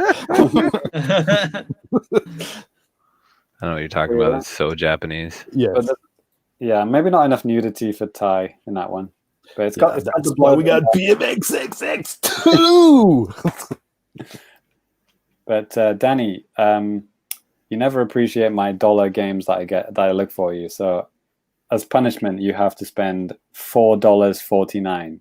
Dude, this is like a month's salary from me. You never even buy the games that I tell you to buy. So I buy the ones that you don't tell me to buy, like Moto something. I buy the ones that you tell Danny to buy. Yes. This game is actually, this does interest me. I remember when it came out. It actually looks really cool. But Danny, this is a sports game, but it has violence, blood, and use of drugs. Ooh. Which all sports games should do drugs, do, right? Yeah. So it looks like an innocent game, but you're smashing people in the face, blood everywhere. Yeah. No rules ice hockey, but it gets interesting. Check this out. Right. Is this like Mutant League or is it like Blades of Steel? It looks like NES ice hockey, but with blood, to be honest. I like Blades of Steel, Ty. Yeah. Okay. But check this out. So you got your little team, right? Team North Korea. Uh-huh. And then, right? But have you seen this? You can actually choose what diet and what drugs you want them to take. Ooh, sweet. Is that a little pixel art Vladimir Putin? I hope so. Right. You got a little training, you got showers. Hit the showers. Hit the showers, Bibbins. Jeez. That's a lot of guys on the ice. Yeah, too. that's a lot of players. That's like more than that you need out there, I think. But yeah, how many people play hockey at once? Oh, look, I didn't realize that there was North Korea.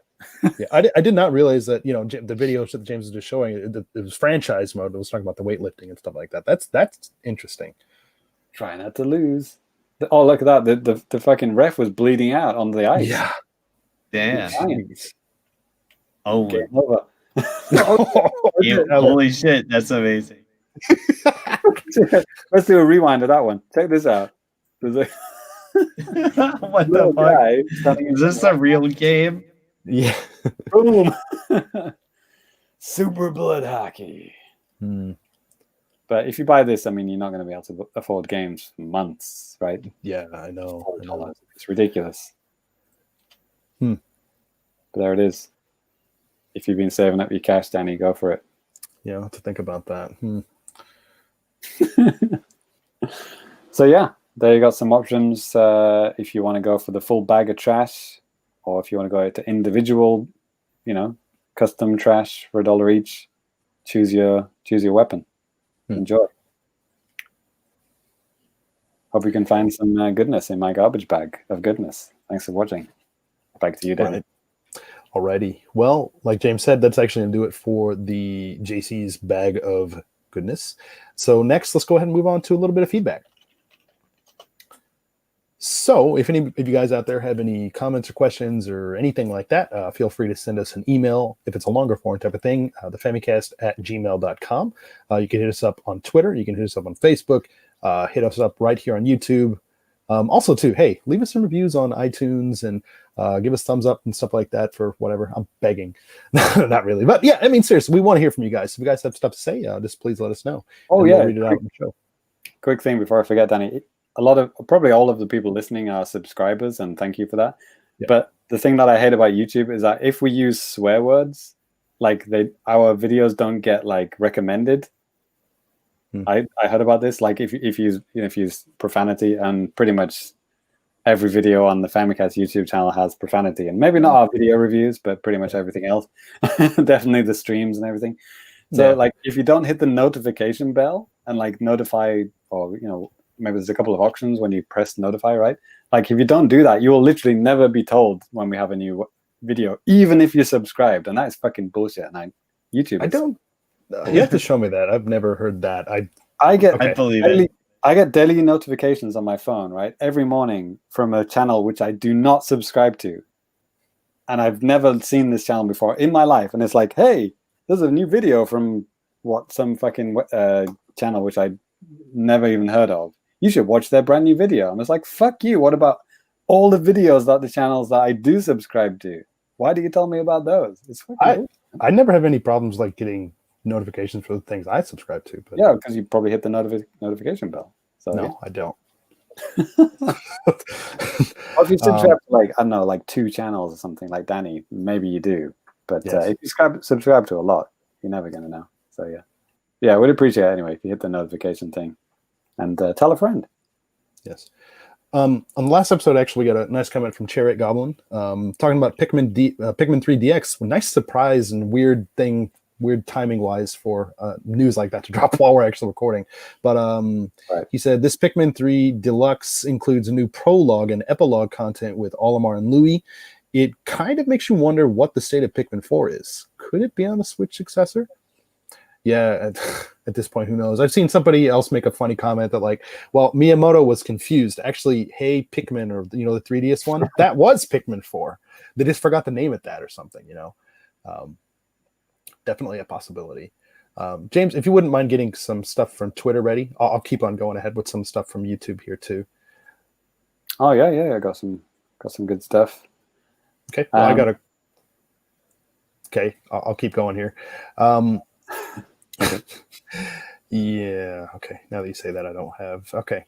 Brilliant. Yeah. So, Persona 5 Scramble. We talked about that the last time, and that they came out here in like February or whatever, but it's coming to the West, and I got some comments on that here recently too. So I think this from Stan.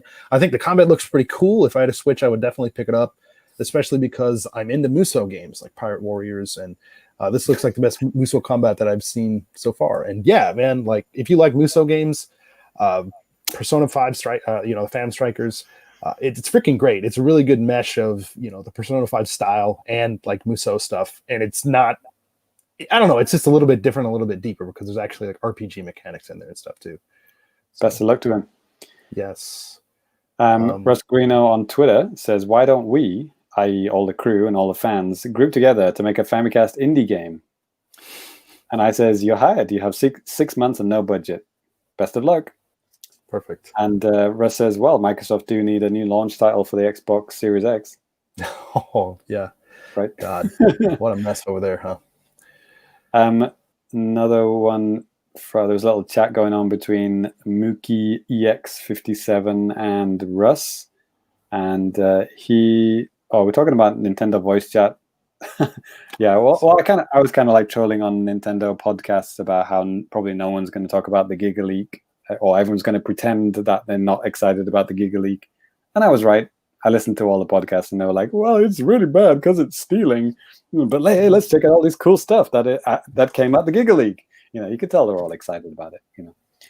But yeah. So Russ said that he stopped listening to insert name of Nintendo podcast. That's not the Famicast here. He finds it hard to listen to with these little youngsters talking about Nintendo when all they know is the Switch. Kids today, and. So what was his name? The Mookie X guy. He said, it's actually nice, talking about the Famicast, it says, it's nice to have a podcast that basically wipes the rose tint off my glasses when looking at Japan. The Famitsu breakdown that the Famicast crew did years back was eye-opening. So yeah, that's pretty cool. Thanks, man. I totally forgot about that. We did that. Yeah, we kind of did a breakdown of all the 40 out of 40 games that they did and how it's all bullshit. So yeah, that's a good time. Thanks for remembering. That was many drives. MukiX57 on. Oh yeah, mini drives. Yeah. On Twitter. Cool. We got a comment on the Lego Super Mario starter course video I did from Megan. She said, "Lego Mario with no pants is the new half-naked Mario from Super Mario Kun." The Japanese thing, yeah, but okay. That's the comic book, right? Yeah. Japanese one. And we actually had something on Facebook. Marcus reached out, and he was asking about, are there enough Wii U eShop exclusive and disc games to make it worth picking up a Japanese Wii U? I did make a video about like basically retail-based Wii U games. If you're like hardcore, into the Famicast, you probably already have heard me talk about it or watched the video or read the article or whatever. But in short, you're really gonna have to be digging in because all the stuff's gonna be 100% in Japanese, 9 times out of 10. Man, if you can get it cheap, yes.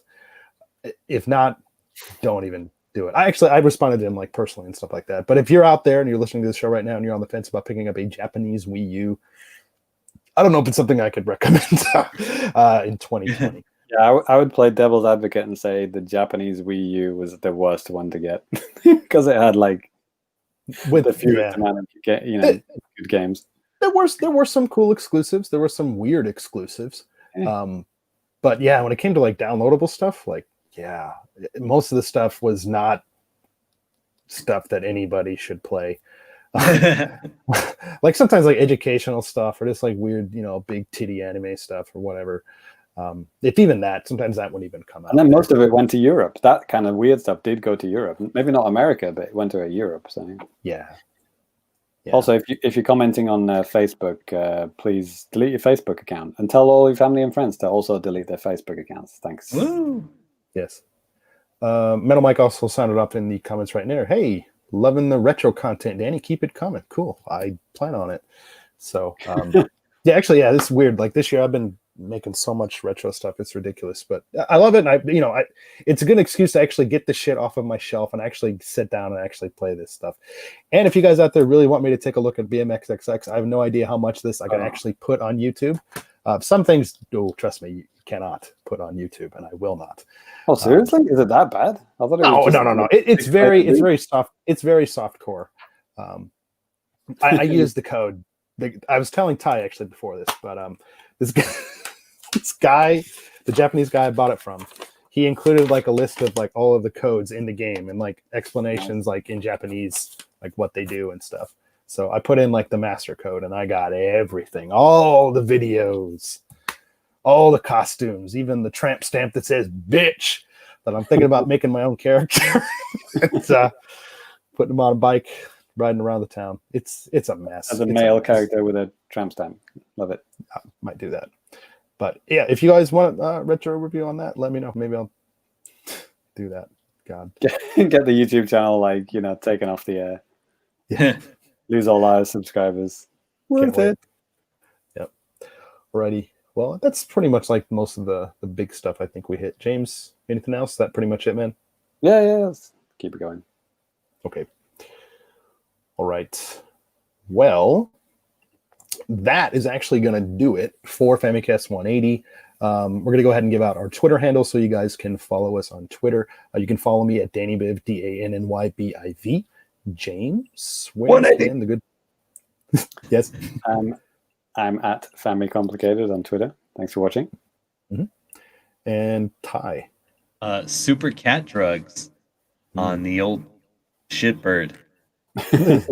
I just posted a great tweet. Hopefully it gets more than 5 likes. Best video game level names. Please reply with your own. Cool. You won't top mine. Obviously. All right. And God, I just said Ty. Scott. We're actually the same person, so it's fine. Oh, Yeah. sorry. Right, he's my gimmick account. That's right. And unfortunately, I've grown sentience. But yeah, the Sega at Twitter and also the Sega twitch.tv/the Sega if you want to watch somebody who's really bad at Killer Instinct play Killer Instinct.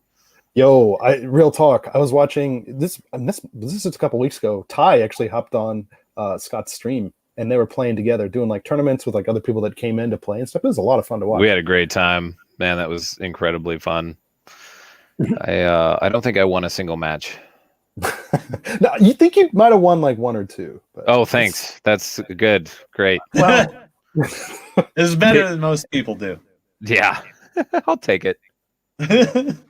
James even popped in, didn't you, James? Yeah, I That just came in for a little bit of trolling and between eating snacks. Yeah, good times. I think Scott was in the toilet at the time. That sounds about right.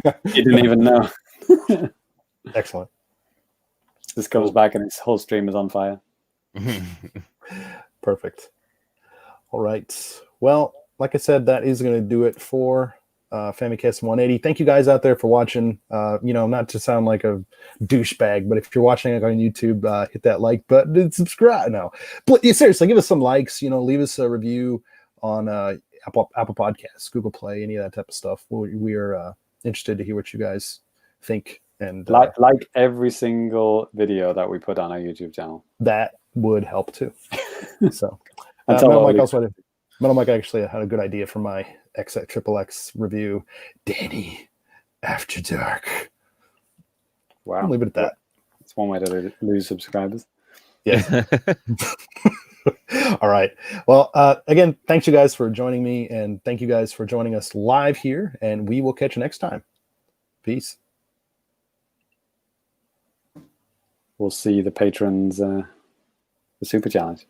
We will. Oh yeah. I can't see anything, by the way. Who turned off the